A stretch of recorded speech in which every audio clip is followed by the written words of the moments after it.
All Buffalo had to do was get one play positive and they win the game. That's all they had to do. Like, they had worst case scenario, and it seems like week after week Minnesota catches kind of a break where they face a quarterback struggling, get a good throw, a crazy comeback, a crazy play. I mean, Minnesota's 7-1. Don't get me wrong; they're a good team, but I think the record's a little bit prettier than the product on the field. That's just my takeaway from it. But you got to tip your hat off to the team. They never quit fighting. And Buffalo, are you worried about them? Do they have like a management problem? Is there something wrong? As banged up as they are, or what do you take away from Buffalo?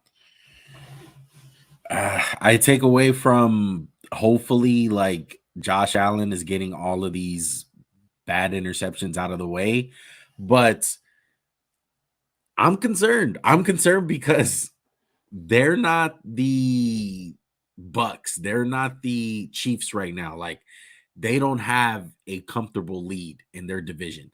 The Dolphins and the Jets are on their ass Well, no right now. one. Miami's got it. They're 7-3. Oh yeah, Buffalo's 6-3. they're number one after today, but Yeah, absolutely. Yeah. What Bills I look already at lost to one, both of those teams. yeah, and what I look at one is, as great as Buffalo is, the talent isn't on par with some of the elite teams. Like, I look at teams like the Eagles. Can you really say they have a better offense than the Eagles? Like, take away the quarterbacks. One, do you think Devin Singletary is better than Miles Sanders? Do you think, let's say, Diggs and AJ Brown are a wash? Do you think Devontae Smith's better than Gabe Davis? Do you think Goddard's better than Knox? Do you think that O line? We just move people around, and that's what I kind of look at Buffalo. And I pick up the phone and I call Odell and be like, "Yo, we kind of need this guy. We need a difference maker that can win on the outside." Because Gabe Davis, I know you like him. I know there's moments you like him, but there's games where he doesn't show up. I don't think Odell's gonna fix their problems. I I just don't think think it fixes it, but it'll leave some of the pressure on Josh to create on his own. Because I mean, at the end of the day, you still see Josh, and you're like, "Oh my god, this guy's amazing!" Like, one man show. He's kind of. It's just like, how many times did you see him take off and you're like, damn, it's 30 yards. Okay, he's just going to run someone over. Okay. Like, between him and Justin Fields, I feel like they're the biggest one man shows in football. yeah, it's concerning, bro. But I still think at the end of the day, like, they will be there for the dance. Like, I see them going at least to the divisional playoffs if they do have to play in the wild card round. But like I said, I think the only panic is just like they can't afford to have games like this because of their division with the Jets and the Dolphins. They just simply can't. And I think home field advantage is big to them. And shout out to the Vikings. I know, like, it's been more of a Bills conversation, but I mean, my goodness, fucking 1 o'clock or slash 10 a.m. on the West Coast, fucking Kirk Cousins. He just comes out to play, dude. I mean, I agree to a certain degree. He still made some very boneheaded interceptions where I was like, oh, he panicked. But I think Minnesota's definitely found something, and I'd be really shocked if they don't win their division. As good as Green Bay came out today, and we're going to get into all that a little later, but I think Minnesota it's a won. wrap. They have it. Yeah, I They're think they eight have and it. one. It would They're be done. a monumental collapse for them to Yeah. lose their division. Like, at this point, bro, you're 8-1. Green Bay is what, 4-6? It's a They wrap, would bro. literally It's have not. to It's not gonna happen. collapse. Yeah, and I don't see that. I flat out don't see that.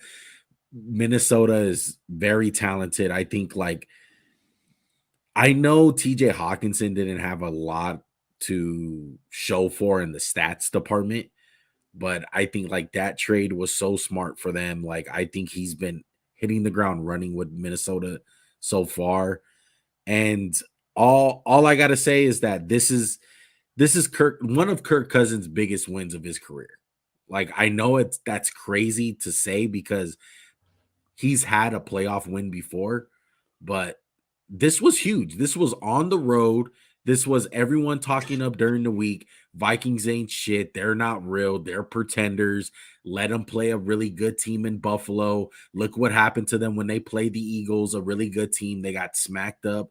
They came out there. They were down by fucking 10, and they just put their heads down and kept on working at it, bro. And they got away with a win. And I know some crazy shit happened in the game, but dude, it's hard to win games in this league, bro. And that was very impressive by what I seen from the Minnesota Vikings. I look forward to seeing them more this season, dude. That was just would you say a notch in the belt for them? Like now that like they Yes, showed up it's in a prime. confidence. You know, I feel bad for your cousin because you know the next time he plays in a primetime game, oh, he's never won a primetime game. Well, Yeah. if that fucking game ain't primetime, what is? It's tough though. It's tough because it's it's not prime time, Max. It's not. I It's think a that's a 10 load of a.m. shit. game. He won a playoff game before. If that ain't fucking Yeah. prime time, he went into New Orleans. What ain't prime time? Come I on. think it is a psyche in his head though. Like He won in New Orleans in the fucking playoffs. How's that less scary than a Monday night game where they're playing the fucking 2-8 Jaguars? and he Come fucking on. loses sometimes. It's so weird. I get you. Like I think Kirk Cousins is well enough to win a playoff game. I think he's well enough to win a Super Bowl with the right pieces around him. And I just think that's the next hurdle. Like, I don't know what their schedule is looking like. I want to look it up right now and see if they have any primetime games because I hope they do. So he can prove to people, like, get that monkey off of his back, because how funny it is and how weird it is, or how you think it's a load of bullshit. Like, I think it is something. Like, it's something to look at.